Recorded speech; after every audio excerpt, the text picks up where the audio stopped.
کی حفاظت کرنے کے جو اللہ نے انتظامات کیے، ان انتظامات میں سے ایک انتظام تراویح کی نماز تھی۔ یہ وہ نماز ہے جو دوسرے مذاہب میں، آسمانی مذہبوں میں ہمیں نہیں ملتی، یہ وہ نماز ہے۔ اگر یہ تراویح کی نماز یہودیوں کے پاس ہوتی تو ان سے تورات ضائع بولیں نہ ہوتی، تورات ضائع نہیں۔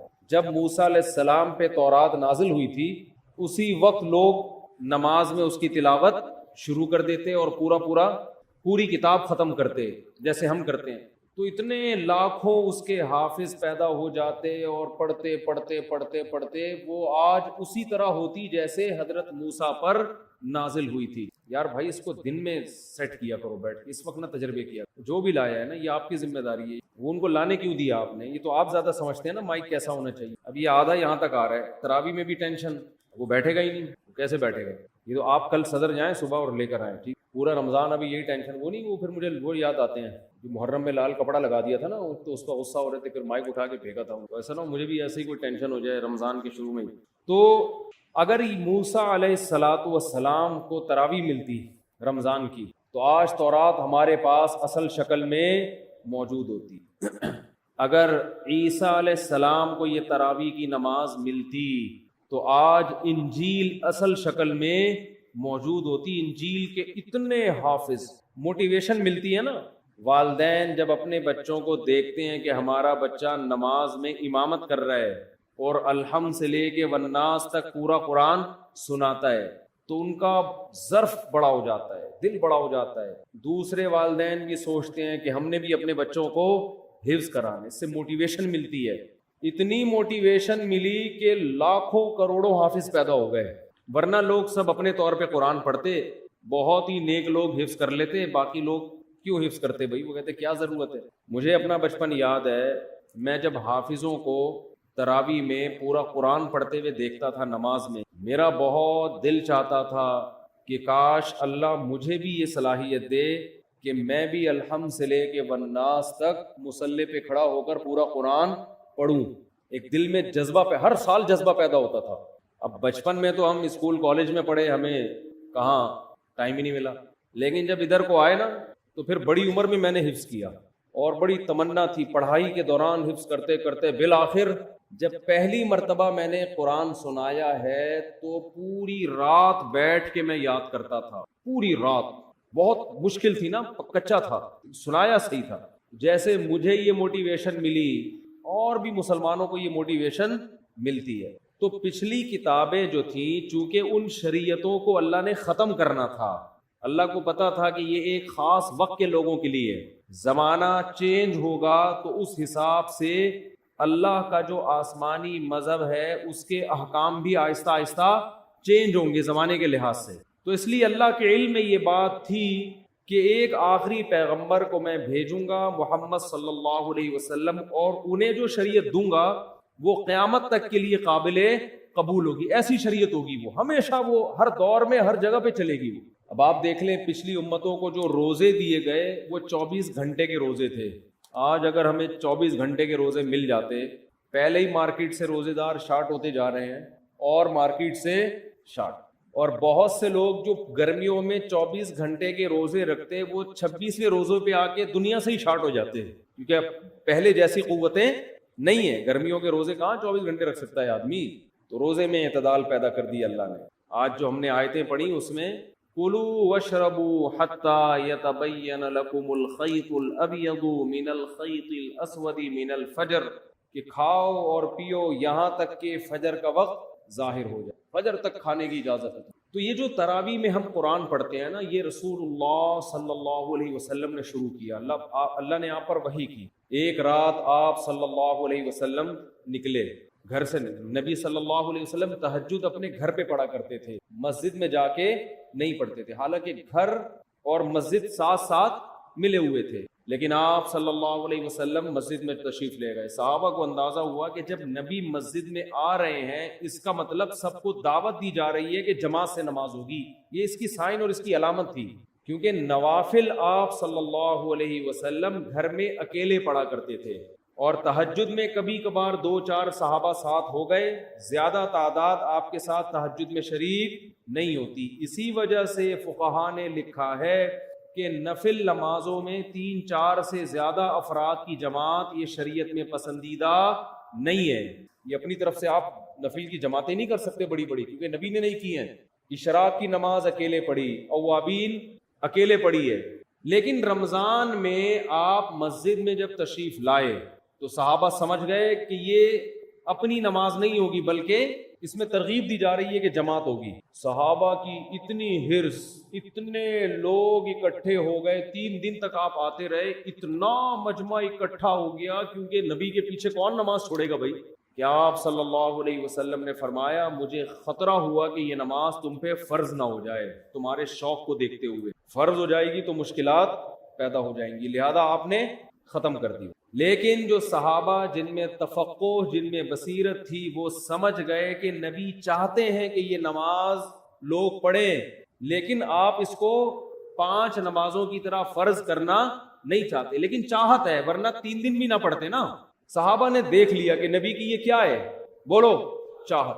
اس لیے نبی صلی اللہ علیہ وسلم کے دنیا سے جانے کے بعد جیسے ہی رمضان کا چاند نظر آتا صحابہ مسجدوں کا رخ کرتے. حالانکہ تہجد صحابہ گھر میں پڑھا کرتے تھے، مسجدوں میں نہیں پڑھا کرتے، اور تہجد میں بڑی بڑی جماعتیں نہیں ہوتی تھی. صحابہ سمجھ گئے کہ یہ نبی کیا چاہتے ہیں، اس نماز کو امت میں رائج کرنا چاہتے ہیں. اس وقت صحابہ نے اس کو الگ سے کوئی نام نہیں دیا تھا، الگ سے کوئی نام نہیں دیا تھا، بس قیام اللیل رات کی نماز ہے، رمضان میں جماعت سے ہوگی. ایسی صحابہ کرام کی حرص تھی اس نماز میں، کیونکہ بدعت نہیں تھی، کیونکہ دیکھ چکے تھے نا نبی کر چکے ہیں کہ حضرت ابو بکر کے دور میں سب جماعتوں میں بٹے ہوئے ہوتے تھے. سارے صحابہ چونکہ حافظ نہیں تھے، حضرت ابو بکر، عمر، علی، عثمان، چاروں صحابہ رضی اللہ عنہم یہ حافظ تھے. ان کو مسجد میں جماعت سے پڑھنے کی ضرورت بولو نہیں تھی، کیونکہ تراویح کا بڑا مقصد ایک یہ ہے کہ جس کو قرآن یاد نہیں ہے وہ حافظ کے پیچھے قرآن سن کر اپنے قرآن کا دور مکمل کر لے. حضرت عمر یہ نماز گھر میں پڑھا کرتے تھے، اور علماء کہتے ہیں کہ جس کو قرآن یاد ہو اس کے لیے خود سے تراویح پڑھانا یہ کسی کے پیچھے پڑھنے سے بہتر ہے. سمجھ رہے ہیں کہ نہیں سمجھ رہے ہیں؟ نہیں یاری میرا خیال ہے بات سمجھ، ابھی تو آپ کے اچھے بھی سمجھیں گے. آواز گونج تو نہیں رہی نا؟ گونج رہی ہے بہت. گونج کرو یار اللہ کا، مجھے سمجھ میں نہیں آ رہی، رمضان آتے ہی ٹینشن اسٹارٹ. تو جو حافظ ہے نا، حافظ جو خود پورا قرآن پڑھ سکتا ہے، اسے چاہیے اپنی الگ جماعت کرائے، الگ جماعت، تاکہ اس کا قرآن کیا ہو جائے، پورا ریپیٹ ہو جائے. جو حافظ نہیں ہے وہ حافظ کے پیچھے پڑھیں. صحابہ یہی کیا کرتے تھے. نبی نے فرمایا نا 73 فرقوں میں سے جنتی کون ہے، جو میرے اور صحابہ کے طریقے پر. تو صحابہ کیا کرتے تھے، حضرت ابو بکر کے دور میں جو قاری اچھا لگتا کہ بھئی آپ زیادہ اچھا پڑھتے ہو، چلو بسم اللہ کرو، آگے کھڑے ہو، ہم آپ کے پیچھے نیت باندھتے ہیں. یہ رمضان کے علاوہ یہ کام نہیں ہوتا تھا. اگر رمضان کے علاوہ ہوتا نا، حضرت ابو بکر روکتے، بدعت کہہ کے روکتے اس کو، یہ تم نے کیا شروع کر دیا نیا کام. حضرت ابو بکر کے دور میں تراویح کی نمازیں ہوئیں، لیکن سب نے اخفل طریقے سے پڑھی. جماعتیں ہوئیں، ایک مسجد میں کئی جماعتیں ہوتی تھی. بھائی مجھے یہ والا قاری پسند ہے، اس کی آواز اچھی ہے، چلو بھائی آ جاؤ. مجھے وہ والا اچھا لگ رہا ہے، اس کی آواز اچھی ہے، چل بھائی میں اس کے پیچھے پڑھوں گا، آپ اس کے پیچھے پڑھیں. بعض لوگ اسپیڈ کو دیکھ رہے ہوتے ہیں، آواز کے بجائے کس کو دیکھتے ہیں، بھائی فلاں کی اسپیڈ تیز ہے، ہم اس کے پیچھے پڑھیں گے. امید ہے صحابہ تو یہ نہیں کرتے ہوں گے اسپیڈ، ٹھیک ہے نا، وہ کون زیادہ اچھا پڑھتا تھا. تو حضرت ابو بکر کے دور میں جتھوں کی شکل میں کئی جماعتیں مسجد میں ہو رہی ہیں. یہ رمضان کے علاوہ نہیں ہوتی تھی، ہوتی تو روکتے ان کو نا حضرت عمر کے، بھی کیا بدعت شروع کر دی ہے. لیکن حضرت ابو بکر نے ان کو روکا نہیں، کیونکہ جانتے تھے کہ نبی سے یہ ثابت ہے. حضرت عمر رضی اللہ تعالیٰ عنہ کا دور آیا، آپ رمضان میں مسجد میں آئے رات کے وقت، دیکھا کوئی ادھر نماز پڑھ رہا ہے جماعت سے، کوئی ادھر پڑھ رہا ہے، کوئی ادھر پڑھ رہا ہے، ایک رونق مسجد میں. حضرت عمر نے فرمایا کہ یہ ایک امام کے پیچھے جمع ہو جائیں تو کتنا اچھا ہو. ہر آدمی اخفل طریقے سے کیوں پڑھ رہا ہے؟ مسجد میں کیا ہونا چاہیے، بولو ایک امام، ایک بڑی جماعت ہونا. کیونکہ نبی صلی اللہ علیہ وسلم نے رمضان کی راتوں میں جو 3 دن تراویح پڑھی، وہ مسجد کو ایک رونق دی ہے، اور وہ ایک امام تھے اور ان کے پیچھے سب نے نماز پڑھی ہے. تو مسجد کی رونق اس میں ہے کہ ہر آدمی اخفل طریقے سے کسی امام کے پیچھے نماز پڑھنے کے بجائے ایک امام کے پیچھے بولو نماز پڑھے. وہ دن اور آج کا دن مسجد حرام میں بھی اور مسجد نبوی میں بھی ایک ہی امام کے پیچھے تراویح ہوتی چلی آ رہی ہے. جتنی رکعتیں حضرت عمر نے حکم دیا تھا نا امام کو پڑھائے، نہ ان رکعتوں میں کمی بیشی ہوئی اور نہ اس طریقے میں کمی بیشی ہوئی جو طریقہ حضرت عمر نے شروع کیا تھا. اب اس میں علماء دو حصوں میں بڑھ گئے. بعض علماء نے کہا کہ حضرت عمر رضی اللہ تعالی عنہ نے جو ایک امام کے پیچھے لوگوں کو جمع کیا تو اصل حکم یہ نہیں تھا، اصل یہ تھا کہ ہر آدمی اپنی الگ جماعت کرا سکتا ہے. لہذا ان علماء نے کہا، جیسے کہ بعض سعودی عرب کے علماء کی رائے ہے کہ آج بھی تراویح میں مسجد میں 2 جماعتیں جائز ہیں. یہ بعض علماء کی رائے ہے کہ بھئی حضرت ابو بکر کے دور میں کتنی جماعتیں ہوتی تھیں؟ بہت سی جماعتیں ہوتی تھیں. لیکن جمہور کا قول یہ ہے، جس میں حنفی بھی شامل ہیں، حنفیہ، کہ ٹھیک ہے ہوتی تھیں، لیکن جب حضرت عمر نے اس کو ختم کر دیا اس سسٹم کو، اور باقی تمام خلفائے راشدین نے، حضرت عثمان، حضرت علی نے دوبارہ وہ 2 جماعتیں شروع، 2 یا زیادہ جماعتیں نہیں بلکہ ایک امام کے پیچھے، تو اب حضرت عمر کے فیصلے کے بعد ایک مسجد میں تراویح کی 1 سے زیادہ جماعتیں جائز، بولو نا، نہیں ہے. کیوں جائز نہیں ہے؟ رسول اللہ صلی اللہ علیہ وسلم نے فرمایا، علیکم بسنتی وسنت الخلفاء الراشدین المہدیین، کہ میری اور خلفائے راشدین کی سنت کو لازم پکڑو. بات سمجھ میں نہیں آ رہی میرا خیال. تو جنہوں نے خلفائے راشدین کی سنت کو نبی کے کہنے پہ لازم پکڑا، وہ مسجد میں کتنی جماعتیں کرتے ہیں؟ ایک. اور اس میں رونق بھی ہے. اور بعد کے خلفائے راشدین نے حضرت عمر کے اس کارنامے کو بہت سراہا. حضرت علی رضی اللہ تعالی عنہ ایک دفعہ مسجد نبوی میں نکلے رمضان میں، دیکھا ایک امام کے پیچھے لوگ تراویح پڑھ رہے ہیں. فرمایا، اللہ عمر کی قبر کو نور سے بھر دے، او کما قال، کہ اس نے ہماری مسجدوں کو رونق بخش دی. مجمع بڑا ہو گیا نا، تو اس میں مسجد میں کیا ہوتی ہے؟ رونق. ہر آدمی اخفل طریقے سے پڑھ رہا ہو، 2 ادھر پڑھ رہے ہو، 2 ادھر، ان کی آوازیں بھی آپس میں کیا ہوں گی؟ ٹکرائیں گی. پھر لوگوں میں بحث بھی ہوگی، وہ والا زیادہ اچھا پڑھ رہا ہے، وہ اس کی سپیڈ بہت تیز ہے، آ جا ادھر آ جا. ہوتا ہے نا ایسے. ہمارے یہاں تو یہ پھٹا شروع ہو جاتا ہے نا، ابے وہ آدھے گھنٹے میں ایسے پورا اسپیڈ سے بھاگا ہے، تو ابھی کیا کر رہا ہے. مسجدوں میں نا یہ مقابلے ہوتے ہیں. تمہارے یہاں تراویح کتنے بجے ختم ہوتی ہے؟ بتا 10 بجے. ابے تمہارے یہاں 10، ہمارے یہاں تو 9:45 پہ ختم ہو جاتی ہے. ایسا فخر کرتے ہیں جیسے 15 منٹ بچا کے پتہ نہیں یہ کیا کوئی بزنس کریں گے، کروڑوں روپے کمائیں گے اس میں.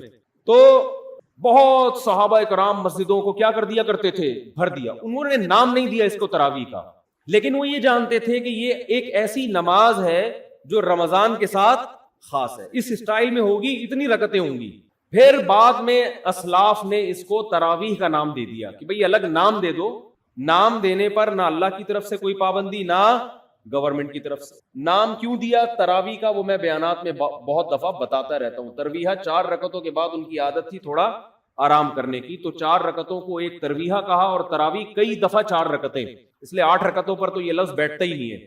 پھر حضرت علی رضی اللہ تعالی عنہ جب کوفہ چلے گئے، جب حضرت عمر نے تراویح شروع کروائی نا، تو مکہ میں، بصرہ میں، کوفہ میں، دمشق میں یہ خبریں پھیلنا شروع ہو گئی. بھئی خلیفہ راشد نے سب کو ایک امام کے پیچھے جمع کر دیا ہے. پوری دنیا میں صحابہ جہاں جہاں بھی گئے، رمضان میں سارے مسجدوں میں آ کے جماعت سے نماز شروع کرتے. حضرت علی رضی اللہ تعالی عنہ رمضان کا چاند نظر آتے ہی کوفہ میں اپنے گھر والوں کو بھی، بچوں کو بھی، اپنے ازواج کو بھی، عورتوں کو بھی لے کے مسجد میں آیا کرتے تھے. ان کے شاگرد بھی، صحابہ بھی یہ کیا کرتے تھے. حالانکہ عام طور پر صحابہ کرام خواتین کو مسجد میں نماز پڑھنے کی ترغیب، بولو، نہیں دیتے، کیونکہ یہ جائز تھا، مگر ترغیب نہیں تھی اس کی کہ مسجد میں آئے. ترغیب یہی تھی کہ وہ جماعت سے نماز مسجد میں پڑھنے کے بجائے کہاں نماز پڑھیں؟ گھر میں. لیکن ہم اسلاف میں یہ دیکھتے ہیں کہ تراویح کی نمازوں میں، اسلاف میں ہمیں یہ عمل ملتا ہے کہ وہ اپنی عورتوں کو بھی مسجد میں لایا کرتے تھے. بعض لوگ اس پر اشکال کرتے ہیں، عورتوں کے ساتھ بچے بھی ہوتے ہیں اور شور کرتے ہیں، وہ یوں کرتے ہیں، اور آج بھی کچھ شکایتیں آئی ہیں. انتظامیہ کا جو بھی فیصلہ ہوگا وہ آپ کو کل سنا دیا جائے گا کہ خواتین کو لانے کی یہاں اجازت ہے یا نہیں ہے. وہ انتظامیہ کے کندھے پہ رکھ کے میں بندوق چلاؤں گا. ان کا کہنا یہ ہے کہ بھئی وہ عورتوں کے ساتھ بچے آتے ہیں، شور کرتے ہیں، تو لہذا وہ کل نہ آئیں خواتین. ہمارے یہاں تو آج تراویح میں آئی ہیں نا، تو کل سے نہ آئیں. انتظامیہ کا یہ قول ہے، ٹھیک ہے نا. تو مجھ سے مشورہ نہیں لیا، میں اپنا مشورہ دے دیتا، میں اپنی رائے تھوپتا نہیں. میں مشورہ یہ دیتا کہ نبی صلی اللہ علیہ وسلم کے دور میں جو خواتین مسجد میں نماز پڑھنے آتی تھی تو بچے بھی گود میں ہوتے تھے، وہ روتے بھی تھے، اور آپ صلی اللہ علیہ وسلم ان بچوں کی وجہ سے ان خواتین کو ڈانٹ کے بھگاتے نہیں تھے، بلکہ ان بچوں کی رعایت میں نماز مختصر کر دیتے تھے تاکہ ماں کو تکلیف نہ ہو، کیونکہ عورت اور بچہ یہ ساتھ ساتھ ہیں. اب ان کو آپ یا تو بالکل محروم کر دو یا ان کو یہ کہو کہ بچے پیدا کرنا چھوڑ دیں تاکہ عبادت آرام سے ہو سکے. اسلام یہ کہتا ہے بھائی عبادت بھی ہوگی اور گود میں بچہ بھی ہوگا، مردوں نے برداشت کرنا ہے. نہیں آ رہی بات میرا خیال؟ آپ بھی کسی کے بچے تھے کہ نہیں تھے؟ آپ کو بھی تو آپ کی اماں نے برداشت کیا کہ نہیں کیا گودوں میں اٹھا اٹھا کے؟ اس وقت آپ کی اماں عیدی سینٹر میں جمع کرا کے آتی، کم بخت نہ تراویح پڑھنے دیتا ہے، ٹھیک ہے نا، نہ کچھ کام کرنے دیتا ہے. جیسے آپ کی اماں آپ کو گود میں اٹھا کے آتی ہوگی، نماز پڑھتی ہوگی، آپ روتے تھے، تو علماء نے کبھی آپ کی اماں کو یہ فتویٰ نہیں دیا ہوگا یہ جو وسیم تم نے گود میں اٹھایا ہوا ہے اس کو عیدی سینٹر میں جمع کرا دو. سب نے یہی فتویٰ دیا کہ اسی کو گود میں لے کے نماز آپ نے پڑھنی ہے، یہ روئے گا تو ہم آپ کی رعایت کریں گے. بہرحال جو بھی فیصلہ ہوگا وہ بتا دیا جائے گا، کیونکہ یہ ایک اختلافی مسئلہ بھی ہے، خواتین کا مسجد میں آنا نہ آنا. میری اپنی ذاتی ایک رائے ہے، وہ تفرد ہے، میرا فیصلہ وہی ہوگا جو ہوگا فیصلہ. تو حضرت عمر رضی اللہ تعالی عنہ نے جو شروع کیا، مسجدیں کو رونق بخش دی، اور حضرت نبی صلی اللہ علیہ وسلم حضرت جبریل کے ساتھ تراویح میں جبریل کے ساتھ رمضان میں قرآن کا دور کیا کرتے تھے تاکہ قرآن آپ کو یاد رہے. تو اس لیے علماء نے لکھا ہے کہ رمضان میں تراویح پڑھنا الگ سنت ہے اور قرآن کا دور مکمل کرنا بولیں یہ الگ سنت. یہ بھی اس کی اصل بھی نبی سے ثابت ہے، یہ بھی نبی سے ثابت ہے. اس کا نتیجہ کیا نکلا؟ الحم سے لے کے والناس تک کتنے لاکھوں کروڑوں 1400 سال میں حافظ پیدا ہو گئے کہ قرآن کے ضائع ہونے کا امکان اسباب کی دنیا میں بھی ختم ہو گیا. اتنا پڑھا جا رہا ہے، اتنا پڑھا جا رہا ہے. آج دیکھو، کل بلکہ جیسے ہی چاند نظر آیا ہوگا پوری دنیا میں مسجدیں آباد ہوئی کہ نہیں، حرم میں، اور پوری دنیا میں قرآن پڑھنا شروع. دنیا میں کوئی کتاب ایسی ہے جس کو اللہ نے اتنی عزت دی؟ تو میرا مائک صحیح نہیں ہے، مجھے آج بولنے میں بڑی تکلیف ہو رہی ہے. کل تک صحیح نہیں ہوا تو آپ خراب ہو جاؤ گے، یہ بتا دو. کل تک اگر مائک صحیح نہیں ہوا تو مائک ٹھیک ہو یا نہ ہو یہ خراب ہو جائے، آپ نوٹ کر لیں، ٹھیک ہے نا. تو جب چیخنا پڑتا ہے نا تو میرے پھر دماغ پہ زور نہیں ہوتا کہ کیا بولنا ہے، پھر گلے پہ زیادہ زور ہوتا ہے. جب انسان کمفرٹ ہو کے بات کرتا ہے نا تو اس کے دل میں نکات بھی آتے ہیں، زبان بھی کھلتی ہے، علمی باتیں بھی ہوتی ہیں، نصیحت کی باتیں بھی ہوتی ہیں. اور آواز ہی نہ آ رہی ہو، چیخنے پہ زیادہ زور لگا ہوا ہو تو ساری انرجی تو چیخنے پہ خرچ ہو گئی نا، سوچنے پہ تو خرچ ہی نہیں ہو رہی. تو بغیر سوچے جب کوئی بولے گا ڈھنگ کی بات کرے گا، وہ کہاں کرے گا ڈھنگ کی بات؟ تو ابھی میں بغیر سوچے بول رہا ہوں، خیر پھر بھی کوشش کر رہا ہوں سوچ کے بولوں. تو بات آج تھوڑا مختصر بیان کر لیتے ہیں. تو یہ دنیا کی واحد کتاب ہے جسے اللہ نے اتنی عزت دی ہے، اتنی عزت دی ہے کہ آج بھی دنیا میں کسی کتاب کو اس کا 1000واں حصہ بھی عزت نہیں ملی. 1000واں حصہ بھی.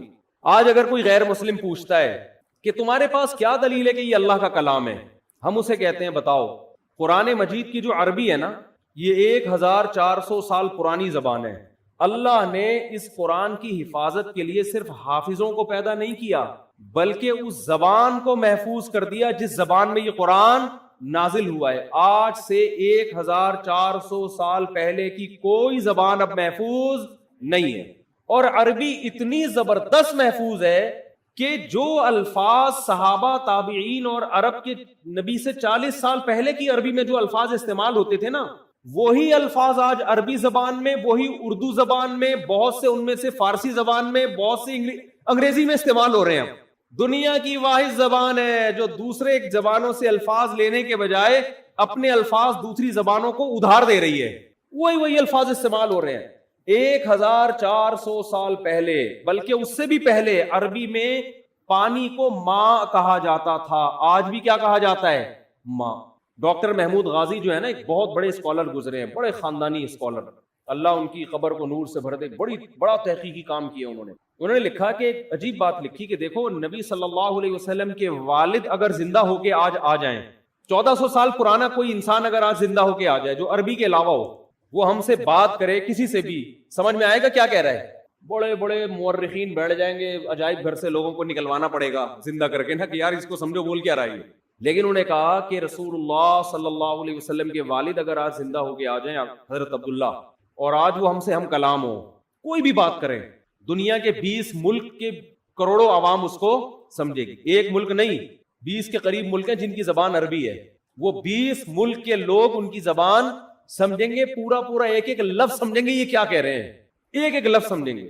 ایسا اللہ نے عربی زبان کو محفوظ کیا تاکہ یہ قرآن جب لوگوں کے سامنے پڑھا جائے تو لوگ یہ نہ سمجھیں یہ ہماری عقل میں نہیں آ رہا، ہم اس کو سیکھ ہی نہیں سکتے، ہم اس کو سمجھ ہی نہیں سکتے۔ اور دوسری بات کہ عربی زبان میں بھی مشکل زبان بھی ہے، آسان زبان بھی ہے، لیکن قرآن کی زبان اللہ نے بے انتہا آسان بنائی ہے۔ میں عجیب بات آپ کو بتاؤں، ہم جب مدرسوں میں عربی گرامر سیکھتے ہیں نا، عربی زبان سیکھتے ہیں، بس آگے عربی میں ہوتا ہے، تو عربی زبان سیکھنے کے بعد سب سے پہلے جو کتاب ہمیں سمجھ میں آتی ہے وہ قرآن، حدیث تھوڑی اور مشکل، اور فقہ کی کتابیں اور مشکل، عربی ادب اور مشکل۔ یعنی آپ اگر کوئی زبان سیکھیں نا تو بہت آسان کتابیں آپ کی سمجھ میں سب سے پہلے آئیں گی نا۔ ارے آپ نے انگلش سیکھی، ابھی تازہ سیکھی ہے، تو انگلش کی جو پہلی کتاب ہے وہ تو سمجھ میں آئے گی، دوسری جماعت کی کتاب آسانی سے سمجھ میں نہیں آئے گی، کیونکہ آپ نے جمعہ 8 دن تو ابھی انگلش سیکھی ہے آپ نے، تو سب سے آسان کتاب سمجھ میں آ جائے گی آپ کے۔ تو قرآن اتنی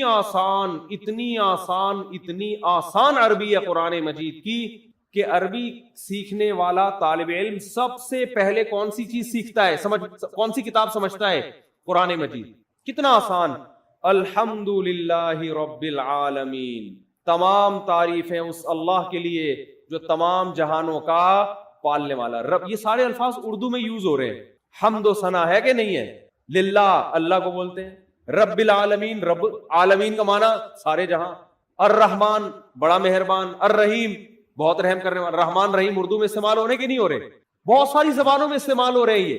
ارض کسے کہتے ہیں عربی میں؟ زمین کو۔ انگلش میں کسے کہتے ہیں زمین کو؟ کیا کہتے ہیں؟ ارتھ۔ یہ عربی سے آیا ہے انگلش میں، اور بہت سے الفاظ عربی سے انگلش میں گئے ہیں۔ ایسی زبان کہ وہ تو محفوظ ہے ہی، اس نے دوسری زبانوں پہ اپنا اثر ڈال دیا، دوسری زبانوں کا اثر قبول نہیں کیا اس، ورنہ زبان دوسری زبان کا اثر قبول کر کے تبدیل ہو جاتی ہے۔ ایسی خاندانی زبان اللہ نے بنایا عربی کو، قرآن کی وجہ سے محفوظ کیا۔ الرحمن الرحیم، مالکی، مالک کا لفظ اردو میں استعمال ہوتا ہے، مالک کا معنی مالک۔ یوم الدین، یوم کسے کہتے ہیں؟ دن کو کہتے ہیں نا، یوم سیاہ۔ الدین، روز جزا۔ ایاک نعبد، نعبد عبادت سے نکلا ہے، عبادت کا لفظ اردو میں نعبدو بنا دیا نا اس کو، عبادت کا لفظ استعمال ہوتا ہے۔ تو ایسی زبان کہ اتنی صاف ستھری، اور ایسی، ایک انگریز نے یہ بات لکھی ہے، بڑی خاندانی بات، اس کو نوٹ کر لیں۔ اس نے یہ کہا ہے، گورے کی بات ہے، مجھے موقع ملا میں اس کا حوالہ پیش کروں گا، کہ اگر کوئی شخص یہ چاہتا ہے کہ لوگ اس کی تحقیق سے 1000 سال بعد بھی اس طرح فائدہ اٹھائیں جیسے آج اٹھا رہے ہیں، تو وہ کتاب اگر لکھنا چاہتا ہے تو ایسی کتاب میں اس کے لیے عربی کے علاوہ اس کے پاس کوئی آپشن نہیں ہے۔ نہیں آ رہی بات؟ یعنی آپ یہ چاہتے ہیں نا کہ آپ کی کتاب 1000 سال بعد بھی لوگ سمجھیں، تو عربی زبان کے علاوہ کسی اور کتاب میں آپ کسی اور زبان میں آپ ایسی کتاب نہیں لکھ سکتے۔ اور یہ بالکل صحیح کہا انگریز نے، اس نے یہ بات کی ہے کہ عربی میں 1000 سال پہلے کی جو کتابیں ہیں نا، جو لکھی گئی ہیں، 1200 سال پہلے جو کتابیں لکھی گئی ہیں، چاہے وہ سائنس کے موضوع پر ہوں، چاہے وہ دین کے موضوع پر ہوں، چاہے وہ فزکس کے موضوع پر ہوں، جو مسلمان سائنسدان ہے، البیرونی نہیں تھا فلکیات، ماہر فلکیات تھا 800 سال پہلے البیرونی، اس نے کرو ٹریگنومیٹری کی بنیاد رکھی ہے۔ جتنی کرو ٹریگنومیٹری ہے نا آج گورے جو استعمال کرتے ہیں، یہ ساری البیرونی سائنسدان کی ایکویشنز ہیں۔ تو ہمارے شیخ حضرت مفتی رشید احمد صاحب نے البیرونی کی کتابیں پڑھ کے کرو ٹریگنومیٹری سیکھی ہے، اور پوری کیلکولیشن کرنا، یہاں بیٹھے بیٹھے قبلہ کہاں ہے، اور جو کرو ٹریگنومیٹری بہت مشکل ہوتی ہے اس کی ایکویشنز، تو وہ 700 سال پہلے کے سائنسدان کی کتاب پڑھ کے انہوں نے عربی وہ ٹریگنومیٹری سیکھی ہے۔ لیکن 700 سال پہلے انگلش میں لکھی ہوئی کوئی کتاب آج سمجھ میں آ سکتی ہے کیا؟ پتہ نہیں اس وقت انگلش تھی بھی کہ نہیں تھی، کوئی اور زبان ہوگی جو بعد میں جا کے انگلش میں کنورٹ ہوئی ہے۔ حتیٰ کہ گوروں نے جو 150-200 سال پہلے انگلش میں کتابیں لکھی ہیں، آج انگلش سیکھنے والے، جو انگلش جاننے والے لوگ ہیں، ان کو 150-200 سال پرانی انگلش سمجھنے میں اچھی خاصی مشکل ہوتی ہے، اور 100 سال کے بعد وہ ان کی عقل سے بالکل اوپر کی چیزیں ہو جائیں گی۔ کیا خاندانی زبان ہے یار۔ اس نے کہا کہ بھائی آپ نے عربی میں جو 1000 سال پہلے کی کتابیں، ہم قدوری جو پڑھتے ہیں نا فقہ کی کتاب، وہ تقریباً 1100 سال پرانی کتاب ہے، لیکن طالب علم بڑے آرام سے پڑھتا ہے وہ۔ تاریخ کی جو کتابیں عربی میں لکھی گئی ہیں 1300 سال پہلے کی کتابیں ہیں، 1300 سال پہلے بھی جو ہے نا جو ہسٹری لکھی گئی ہے جو 100 سال کے کام ہوئے تھے، محمد ابن اسحاق مشہور مورخ ہے، وہ تقریباً 1300 سال پہلے کتابیں لکھ کر گیا تاریخ کی، غزوہ بدر، غزوہ احد، یہ ہوا، پھر وہ تو بہت قریبی زمانہ تھا نا نبی کے دور کا، وہ کتابیں آج ایسے سمجھ میں آتی ہے 2 اور 2 4 کی طرح. تو بتاؤ 1300 سال پرانی کوئی زبان ہے جو آج سمجھ میں آئے؟ تو اس انگریز نے لکھا کہ عربی وہ واحد زبان ہے کہ آپ اگر اپنی سائنسی تحقیقات عربی میں لکھیں گے تو آپ کی ان تحقیقات سے 1000 سال بعد بھی فائدہ اٹھایا جا سکے گا. اور اس نے یہ اعتراف کیا ہے کہ انگلش میں اگر آپ وہ کتابیں لکھیں گے تو 200, 250, 300, 400, 500 سال کے بعد کوئی ضمانت نہیں ہے کہ لوگ وہ کتاب سمجھ سکے. ہو سکتا ہے دنیا میں 2-4 اس کے ماہرین ہوں, باقی کوئی نہیں سمجھے گا, کیونکہ انگلش بھی بہت تیزی کے ساتھ بولو چینج ہو رہی ہے, بہت تیزی سے چینج ہو رہی ہے. ہم دیکھتے ہیں 15-20 سال پہلے کے انگلش کے کچھ الفاظ چینج ہو چکے ہیں, اب کچھ اور بن چکے ہیں. اور وہ یہ تو نیچرل ہے نا, اردو کتنی چینج ہو چکی ہے. آپ مرزا غالب کو لے کر آئے, سمجھ میں آئے کیا بول رہے ہو بھائی؟ پہلے اس نے مس کہا, پھر تک کہا, پھر بل کہا, اس طرح ظالم نے مستقبل کے ٹکڑے کر دیے. یہ تو چلو سمجھ میں آ رہا ہے. انگشت بدنداں رہ گیا میں. مرزا غالب تو اس طرح کی باتیں کیا کرتے تھے نا, نہیں سمجھ میں. اور 100 سال کے بعد یہ ہمارے جتنے یوٹیوب پہ بیان چل رہے ہیں نا, کسی کی کھوپڑی میں لوگ بولیں گے 100 سال پہلے مفتی طارق مسعود گزرے تھے, کیا کہہ رہے ہیں؟ لوگ کہیں گے یار اتنی گاڑی اردو, استغفر اللہ.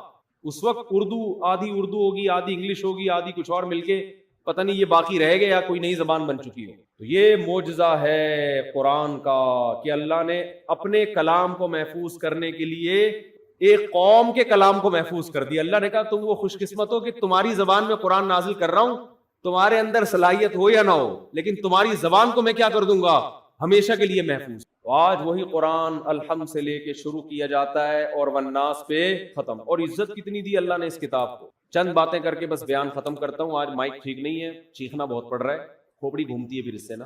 کہ دنیا میں کوئی کتاب ہے جس کے ٹائٹل پہ رائٹر کا نام لکھا ہوا نہ ہو, ہے بھائی؟ ہر کتاب کے ٹائٹل پہ کیا ہوتا ہے؟ رائٹر کا نام. حتیٰ کہ بائبل پر بھی رائٹر کا نام لکھا ہوا ہوتا ہے. قرآن وہ واحد کتاب ہے جس کے ٹائٹل پہ رائٹر کا نام بولو نہیں ہے, اس لیے کہ اس کا رائٹر کون ہے. اور رائٹر بھی نہیں ہے اللہ متکلم ہے. اللہ نے یہ لکھی نہیں ہے, اللہ نے کلام کیا. یہ اور عزت دے دی اللہ نے اس کو. کلام کیا, جبریل سے کلام کیا, اور جبریل کے ذریعے اپنا کلام نبی کے قلب پہ نازل کیا. ایسا اللہ جب کلام کرتا تھا نا ہمارے نبی صلی اللہ علیہ وسلم کے قلب پہ, اس کلام کو جو اللہ کی ذات سے نکلا ہوا کلام, اس کو جب ہمارے نبی کے دل پہ نازل کرتا تھا, آپ صلی اللہ علیہ وسلم کو شدید سردی میں سخت ترین پسینہ آتا تھا. آج جو ہم نے آیت پڑھی ہے نا کہ کلوا واشربوا حتی یتبین لکم الخیط الابیض من الخیط الاسود من الفجر. پہلے یہ آیت نازل ہوئی کہ تم صبح سحری کے وقت تک کھا سکتے ہو جب تک سفید دھاگا کالے دھاگے سے جدا نہ ہو جائے. اصل میں اللہ تعالیٰ یہ بتا رہے تھے کہ اتنی روشنی ہو جائے کہ سفید اور کالے دھاگے میں فرق تمہیں نظر آنا شروع ہو جائے. یہ جب ہوتا ہے جب مشرق کی طرف سورج کی روشنی ایسے لمبائی میں پھیلنا شروع ہوتی ہے. اب صحابی کی سمجھ میں ہی نہیں آیا, وہ سمجھے کہ اس آیت کا یہی مطلب ہے کہ کالا دھاگا اور سفید دھاگا, حالانکہ یہ کنایا تھا کہ صبح صادق ہو جائے.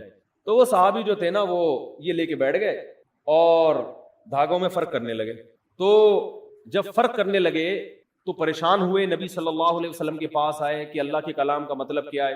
تو آپ صلی اللہ علیہ وسلم پر اللہ نے ایک لفظ نازل کیا چھوٹا سا, کلوا واشربوا حتی یتبین لکم الخیط الابیض من الخیط الاسود, کہ رات یعنی کالا دھاگا سفید دھاگے سے جدا ہو جائے یعنی فجر کا وقت ہو جائے.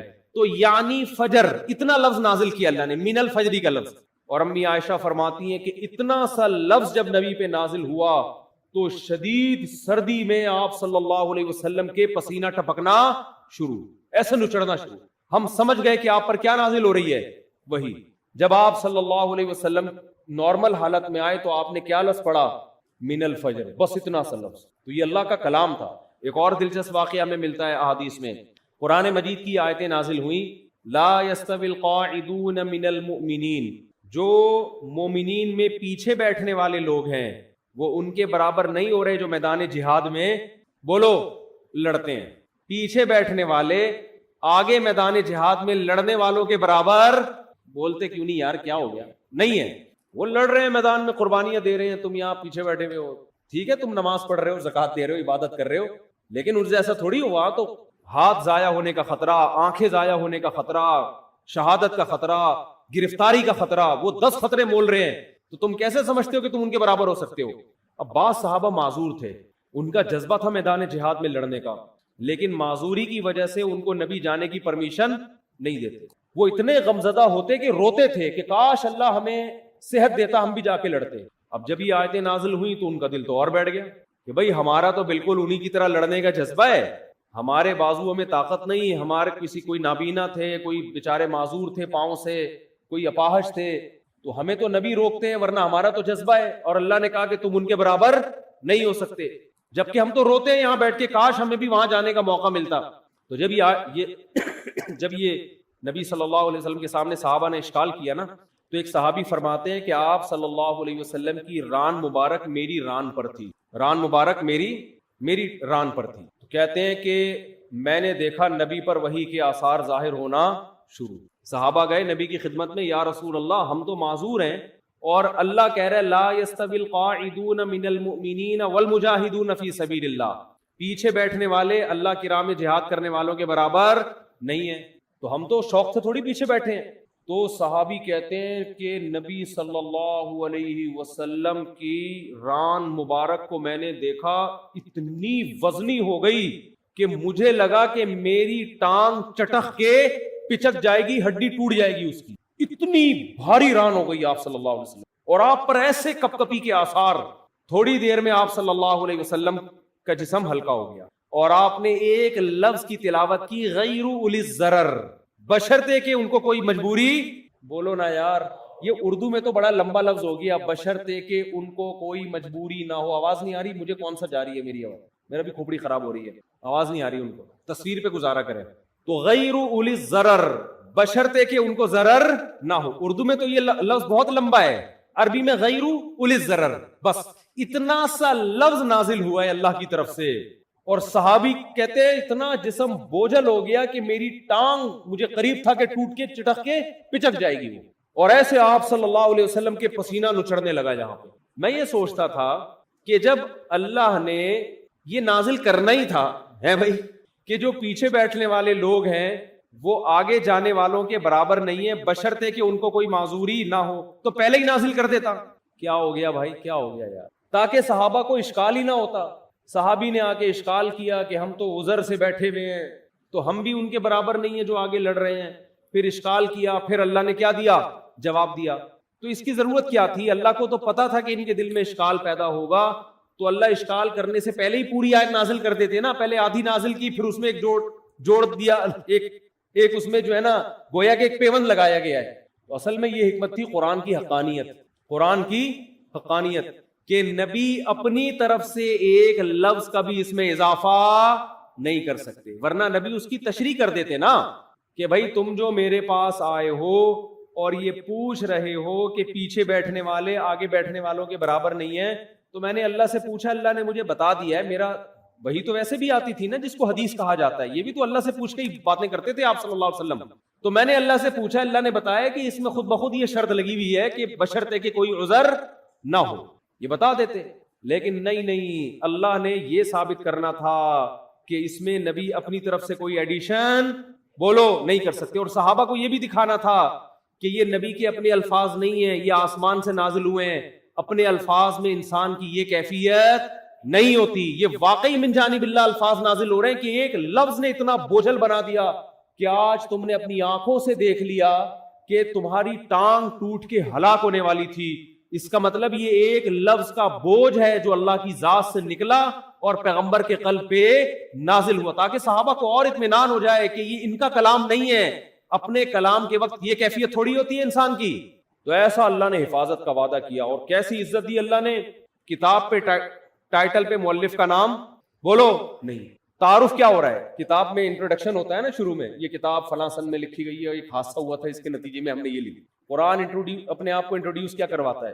ذالک الکتاب، اے لوگو یہ کتاب ہے. کیا انداز ہے نا کتاب شروع ہونے کا، اے لوگو یہ کتاب، لا ریب فیہ، اس میں کوئی شک نہیں ہے کہ یہ کس کی طرف سے ہے؟ اللہ کی طرف. اے اللہ یہ لکھی کیوں گئی ہے، یہ نازل کیوں کی گئی ہے؟ ہدن، یہ تمہیں گائیڈ کرے گی صحیح کیا ہے اور بولو غلط کیا. یعنی پہلے جملے میں ہی بتا دیا کہ اس جیسی دنیا میں کوئی کتاب ہے نہیں، کیونکہ گائیڈنس قرآن کے علاوہ کوئی کتاب کرتی نہیں ہے. آپ کہو یار بہت ساری کتابیں گائیڈ کرتی ہیں، فزکس کی کتابیں ہمیں بتاتی ہیں کہ کتنے کلومیٹر فی گھنٹہ کی رفتار سے اگر کتا آپ کے پیچھے دوڑے گا تو کتنی دیر میں آپ کو پکڑ لے گا. یہی ہوتا ہے نا, اتنی کلومیٹر سے آپ دوڑو گے تو اتنی دور میں وہاں پہنچ جاؤ گے, یہ ہو جائے گا وغیرہ وغیرہ. تو بہت زبردست گائیڈ کرتی ہیں. بھائی انتظامیہ کی مشاورت صحیح بات طے کی گئی ہے کہ حالات اور کورونا کو مد نظر رکھتے ہوئے خواتین کے لیے تراویح کا انتظام نہیں کیا گیا. چونکہ کچھ خواتین آ گئی تھیں اس لیے وقتی طور پر پردے کا انتظام کیا گیا ہے. خواتین سے درخواست ہے کہ وہ اپنے گھر پر تراویح پڑھیں. کل سے مسجد میں پردے کا انتظام نہیں ہوگا. چلو ٹھیک, سنا دی ہم نے بھائی اعلان. تو کیا کہہ رہا تھا میں, گائیڈنس, گائیڈ صرف یہ کرے گی.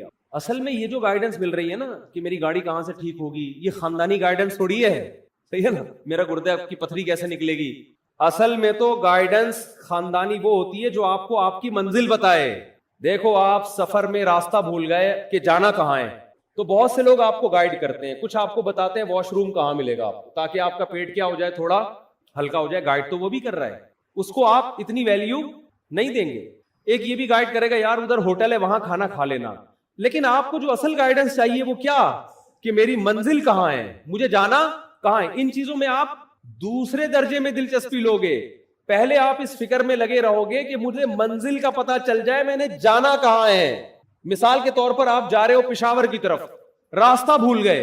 اب آپ سب سے زیادہ فکر اس کی نہیں کرو گے کہ واش روم کہاں ہے, ہوٹل کہاں ہے, پانی کہاں سے ملے گا, چائے کا گٹکا کہاں سے ملے گا, نسوار کی دکانیں کہاں آئیں گی, گٹکے کی کہاں آئیں گی.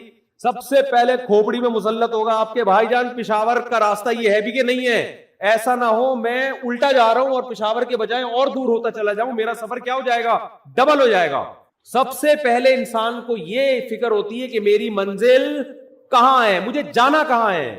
تو قرآن کہتا ہے تمہیں, قرآن یہ گائیڈ کرے گا کہ تم پیدا کیوں ہوئے, تم نے جانا کہاں ہے, تمہاری پیدائش کا مقصد کہاں ہے, الٹیمیٹ ویژن کیا ہے تمہارا. اس ویژن کو سامنے رکھ کر چھوٹے موٹے ویژن آتے رہیں گے دائیں بائیں, وہ تو ٹھیک ہے, واش روم بھی جانا ہے, شادی بھی کرنی ہے, بچے بھی پیدا کرنے ہیں, اور ہسپتال بھی بنانے, اور ڈاکٹر بھی پیدا ہوں گے, اور انجینئر بھی پیدا ہوں گے. یہ تو سارے سفر کے راستے کے لوازمات ہیں.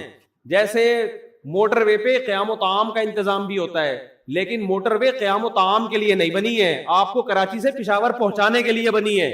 بہت مشکل ہے بھائی بات سمجھانا. اصل مقصد موٹر وے کا کراچی سے آپ کو عزت کے ساتھ پشاور پہنچانا, لاہور پہنچانا, ملتان پہنچانا ہے. درمیان میں قیام و طعام اور واش روم اور مسجدیں, یہ موٹر وے کا اصل مقصد نہیں ہے. یہ تو مسافر کو منزل تک پہنچنے والے کو درمیان میں لوازمات چاہیے ہوتی ہے. تو قرآن کے علاوہ جتنی کتابیں ہیں وہ آپ کو آپ کی ضرورت کے معاملے میں گائیڈ کرتی ہیں کہ گاڑی پنچر ہو جائے تو وہاں سے جڑوان, لوگ آپ کو گائیڈ کر رہے ہوتے ہیں. میکینک اس کے وہاں سے ملیں گے, انجن آئل کتنے دن میں تبدیل ہوگا, آپ کا اپنے پھیپھڑے کب خراب ہوں گے, کورونا سے کیسے بچنا ہے, ویکسین آ گئی ہے کہ نہیں آ گئی ہے. یہ قیام و طعام ہے درمیان میں, ٹھیک ہے نا. قرآن آپ کو بتائے گا کہ جس زندگی کی موٹر وے پہ تم چل رہے ہو تو اس موٹر وے میں تمہارا اصل ہدف کہاں ہے, اور کتنے کلومیٹر کے بعد تم نے دائیں مڑنا ہے, اور کتنے کلومیٹر کے بعد تم نے بائیں مڑنا ہے. بہت مشکل ہے ماموں بات سمجھانا. ہم جب چھوٹے بچے تھے نا تو جب بات سمجھ میں آئی تھی اس کو ماموں کہتے تھے. ہم کیا کہتے تھے اس کو, ماموں. ماموں بات سمجھ لیا, سمجھا. ماموں اس لیے کہ پیار سے نا, کہ تجھے بڑا بھی بنا رہا ہوں میں. بڑا ماموں بڑے ہوتے ہیں نا, اور ننیال کا رشتہ ذرا محبت والا ہوتا ہے, چاچو تھوڑے سے سخت ہوتے ہیں نا, ددیال والا ہوتا ہے. تو ماموں کا مطلب ہوتا ہے کہ اب تمیز سے بات انشاءاللہ سمجھ میں آئے گی.